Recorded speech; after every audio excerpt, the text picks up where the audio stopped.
I have a right leg W pattern that I'm going to show you.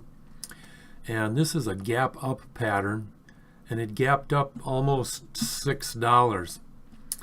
And the right leg W is a pattern that, excuse me, is a pattern that is, I guess I'll call it stronger than most of them. And by that, what I mean is that a right leg W pattern its frequency, if you don't even look at anything else except for the shape of the pattern, right leg W higher pattern, that shape invariably goes up in a higher percentage of times. By that I mean just generically, if you didn't even look at any of the supporting evidence, it just goes up more often than most patterns. It also goes up, or appears to go up,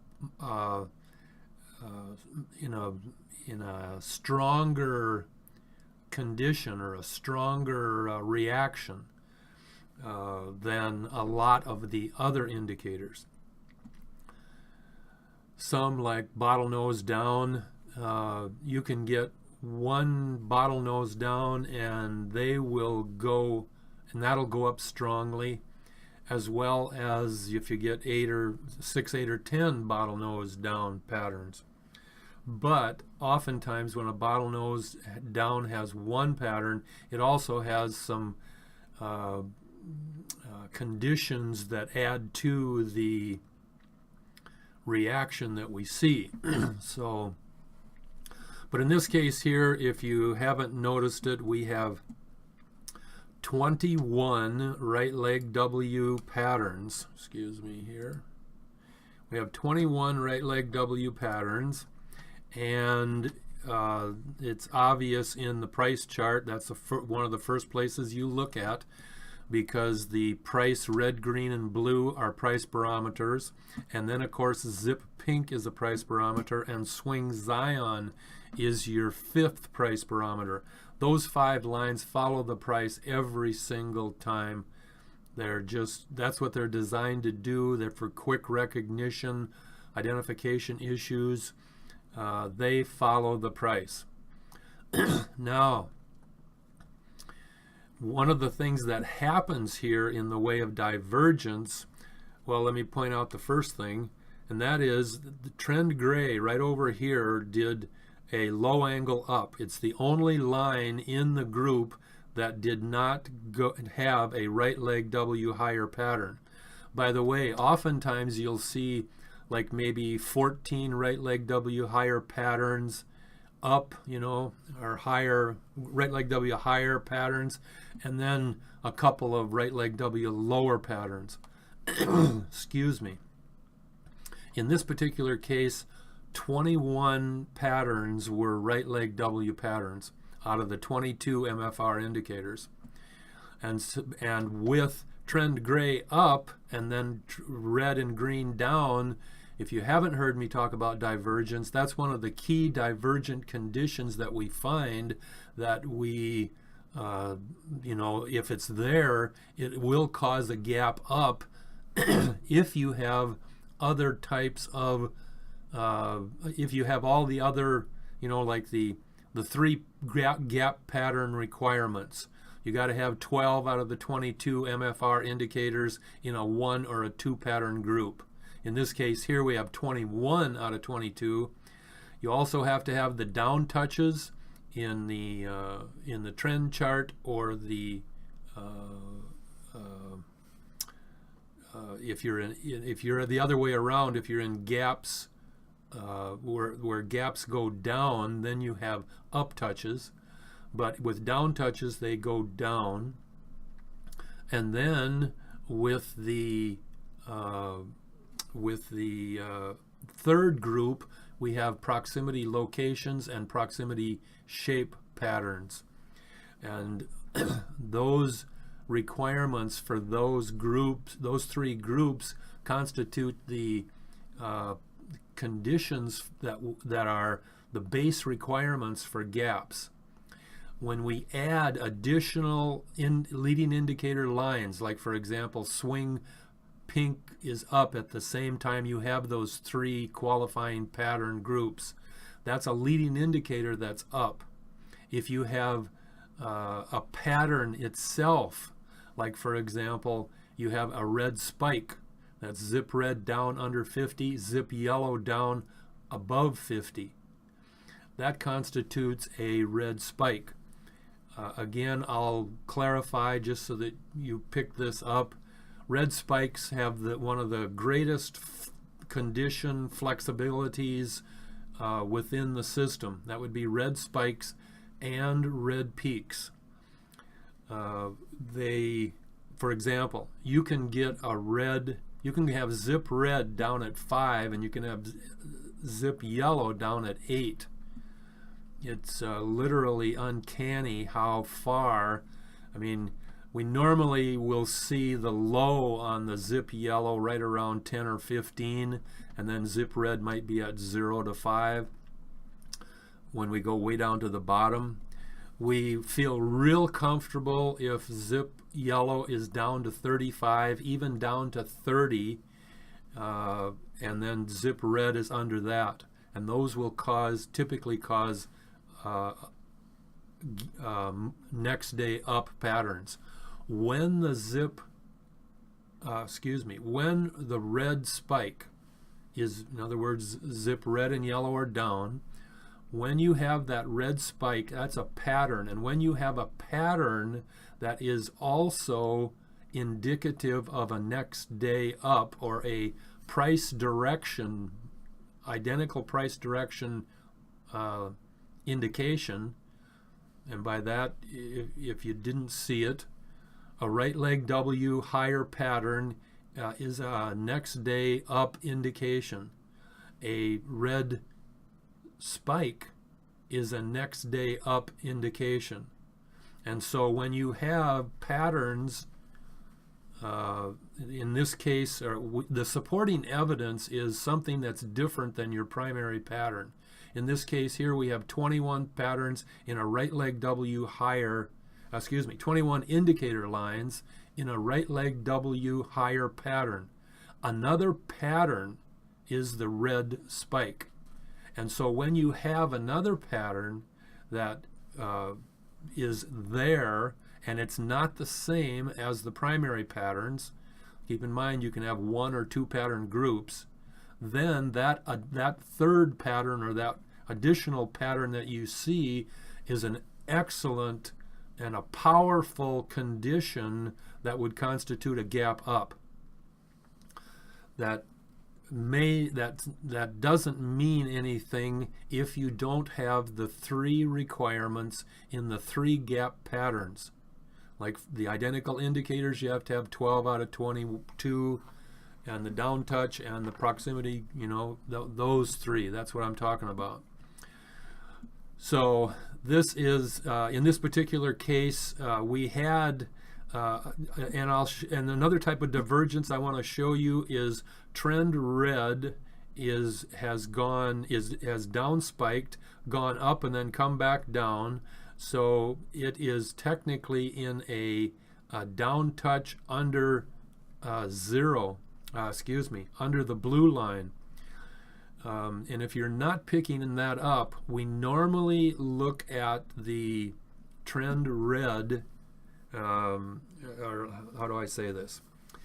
The down touch, trend red is considered a down touch here because of, one primary condition. Let me back up. When you have a down touch, there are 6 qualifying down touches. 5 of them are the gray, green, or red will down touch the yellow, pink, or blue, or the 0 line, or they will cross underneath the 0 line. The red line will, or the green line will cross under the blue line. Or and it's blue when the trio is under 0, and it's under 0 when the trio is above 0. So, and when the red crosses under the blue, that's the signal day that it's going to go back up the next day. When the red, now a second day can occur, but it usually is not too strong. If you get caught in it, it's not, you don't need to worry, but you might want to get out that day and then at the top and then get back in at the bottom, because that's going to be a next day up. If you get a second day with the red line, trend red under blue, it crosses under blue, that's the crossover day, it usually goes back up. If it crosses over blue and goes down one more day, then typically trend green will cross under blue, and then it'll go back up. And I have seen day 3 when red's the first day, green's the second day, and gray is the third day, and then it goes back up. So that possibility does exist, but the gray coming down under is, I mean, there's supporting evidence elsewhere that would tell you what's happening to that. But it does happen, is what I'm trying to say. Now, back to this this condition right here. When trend gray, when trend red comes down from the top and crosses under blue, and that's considered a down touch. However, when it is, look at how many days it's been underneath the blue line. When it goes up and then comes down, in other words, when it's in a TOC pattern, then that TOC pattern, the fact that it changed angles from up to down, that's the indication or the starting point. So in other words, we would treat this as the starting point for the trend red crossing under the blue line. And it would actually be, the green vertical line would be day 2 of the crossover. Of the day 2 of red crossing under the blue line.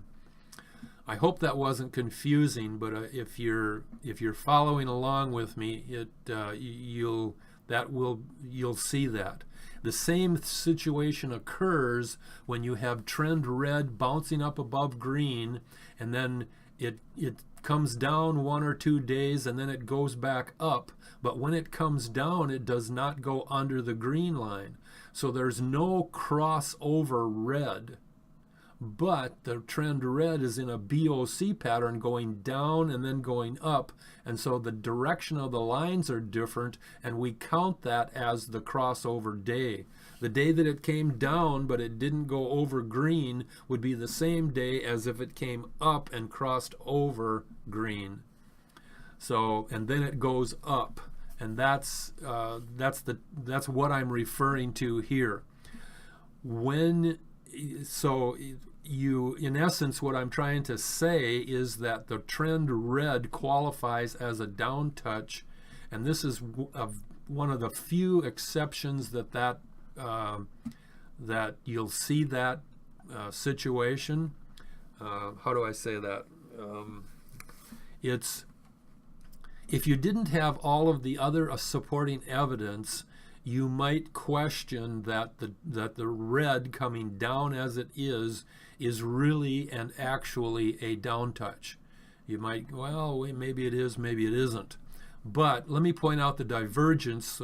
So not only you'll be able to, you already know there's 21 out of 22 indicators that are down.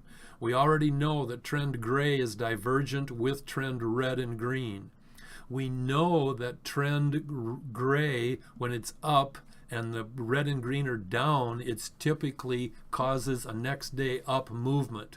And it's divergent, so that's a strong next day up movement.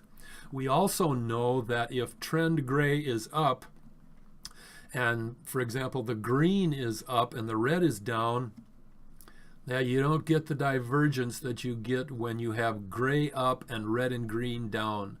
What I'm trying to say there is that the the power of the reaction is multiplied when gray is in one direction and green and red are in the other direction. Now, in the price chart, we have what we refer to as crossover divergence, and the three price lines are price barometers. And so when a price barometer crosses over, that is significant. And in the day before the vertical green line, price red was highest, and on the vertical green line day, price red was lowest. Now, that crossover does not tell you direction. It only tells you divergence, and divergence does not tell you direction. You need to look at some other indicators to tell you what direction is, and obviously with 21 right leg W higher patterns, we know what direction we're going, up. And so that the price line, the red and green price line are in divergent. Red and green are also in a right leg W higher pattern. Same thing is down here with swing Zion is a price barometer. It was highest on the day before the vertical green line and lowest on the day before, the day of the vertical green line. And so we have a crossover pattern in swing Zion under swing pink.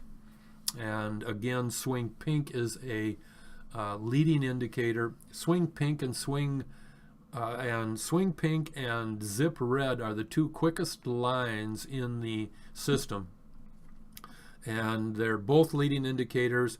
The vast majority of the zip lines are all leading indicators. The last type of divergence that I will mention is, you see trend red. It is in a really high leg with a TOC higher pattern. That is opposite of what the power red is in.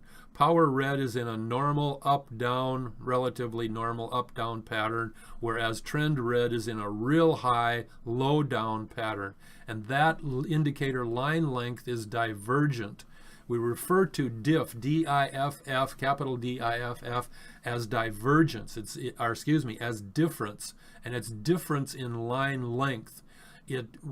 Some would think that the difference, we're looking at a diff analysis, but in reality what we're looking at is a difference of divergence in the line length. So when you watch or think of diff examples, think divergence.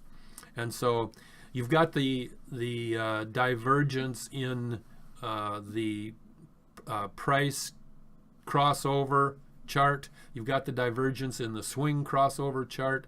You've got zip red is down at 11, and zip gray is down to 25. So you can see there's a 2-to-1 difference in value between gray. Gray only went down to 25, red went down to 11. That difference is huge, and that is another type of line length divergence difference. And we don't excuse me. We don't necessarily as much think of a crossover like zip red is highest compared with gray, because gray didn't go up very high here the day before the vertical green line. And it also, on the vertical green line day, red went way down under gray. We don't look at those as strongly as we do look at price lines, like the price red and green or the swing Zion issue. But there is a definite relationship there. Sometimes it doesn't show up as much, but we give more clout to the price lines and the swing gray lines. So that's the issue. Right leg W higher patterns are very strong. Sometimes you can see right leg W higher with 5 or 6 right leg W higher, and you get just a monster move, a gap, significant gap, or it can be a good uptrend as well.